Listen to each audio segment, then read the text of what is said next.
Hello, আসসালামু আলাইকুম। কে? ওয়ালাইকুম আসসালাম। স্যার ভালো আছেন? জি আলহামদুলিল্লাহ ভালো। আপনি ভালো আছেন? জি স্যার। স্যার আপনি টিচার নে? স্যার মানে টিচার নে? জি আমি তো টিচার। বলেন। এখানে রাস্তা দিয়ে হেঁটে যাচ্ছিলাম রে, এখানে আপনার নাম্বার পাইছি রে, এখানে কতগুলো পোস্টার দিছেন রে। জি জি আমি পোস্টার দিছিলাম। ওইখানে ওইখানে স্যার লিখা আছে রে, টাপড়ানো হয়। থাপড়ানো হয় মানে বুঝলাম না। আপনার পোস্টার আপনার নাম্বার দিছেন নে, জি ওইখানে লেখা আছে রে ঠাপড়ানো হয়। আমি আমাদের টাপড়ান স্যার। না, ওখানে তো আমি ওরকম কিছু লিখি আমি না। টাপ্পর কাইতে চাই। আমি দিছিলাম ওখানে মধ্যে পড়ানো হয়। পড়ানো হয় না, এখানে ঠাপড়ানো হয় লেখা আছে রে, টাকা টাপ অটোবিন্দ টাকা এরকম একটা লেখা আছে রে, তাহলে টাপড়ানো হয়।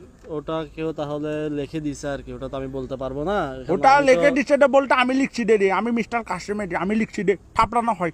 মানে মানে আপনার এখানে যেখানে পড়ানো হয় লিখা সেখানে ঠয়কার টা লাগাই দিচ্ছি স্যার। আমি চাকা গিয়ে বাঁকা স্যার, আমি আপনার থেকে টাপ্পর গাইতে চাই। আপনি থাপড়ানো হয় লিখছেন, আবার আমাকেও ফোন দিছেন, মানেটা বুঝলাম না।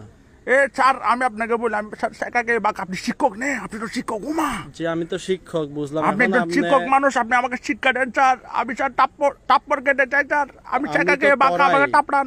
আমি তো মানুষদেরকে পড়াই, থাপড়াই না। স্যার আমার ব্রেকআপ স্টোরিটা আপনাকে বলতে চাই।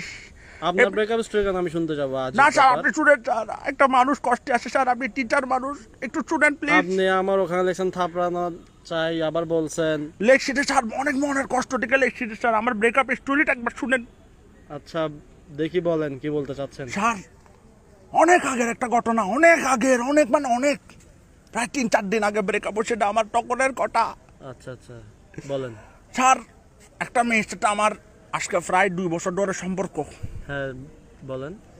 তো স্যার মেয়েটার বিয়ে গেছে স্যার, আচ্ছা অনেক দুঃখিত। বিয়ে গেছে, বিয়ে করে তো অনেক জায়গায় চলে গেছে। আমি তো চাকা খেয়ে বাঁকা স্যার, কিন্তু 2-3 দিন আগে আবার চাকা খাইছি। আগে বুঝছেন? বললেন বিয়ে হয়ে গেছে, আবার বলছেন 2-3 দিন আগে ছাকা খাইছেন, মানে বুঝলাম না। ঘটনা আমি আপনাকে বুঝে স্যার, আমি আজকে সকালে ঘর থেকে বাইরে এলাম, আচ্ছা ঘর থেকে বেরোয় একটা সিনজি নিলাম। আচ্ছা সিনজি নিয়ে কাজে দেরি গেছি রে, উমা যে মজার মজার চা পাওয়া যায়, চা খাইতে গেছি। আচ্ছা চা খাইতে গিয়ে স্যার এখানে দেখতেছি রে, আমার গার্লফ্রেন্ড যেটার বিয়ে গেছে দিয়ে আসে, মানে দাঁড়ায় আসে দেরি।